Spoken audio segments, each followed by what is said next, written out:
ով կողմ չի, որ մենք դառնանք միութենական պետություն ռուսների հետ, նրանք շնաբարո, թուրքաբարո շներ են կամ հակառակը շնաբարո թուրքեր։ Փոքր ուղում ասել է հայտարարել է ով կեր իմ այդ գաղափարին դեմ են ինձ վատ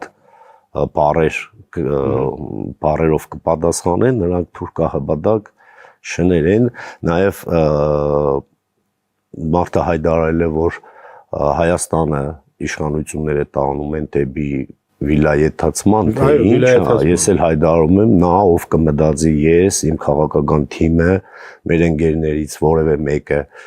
Հայաստանը միտք ունի տանելու վիլայեթացման, ով մտածի, որ այդպիսի բան կարող է լինել արտահայտվի, նա թրքահպատակ, ռուսահպատակ, ստրուկ է ու այդպես շարունակ չի կարելի մարդկանց պիտակավորել, անուններ տալ, վիրավորել սեփական շահը կամ ընդհանուր ընդդիմության գաղափարը առաջ տանելու համար նման արտահայտությունները մտածում եմ, որ խստիվ պետք է արգելվեն, մեր պաշտոնյաները, հանրային դեմքերը պետք է հետևեն իրենց խոսույթներին, սա անընդունել է։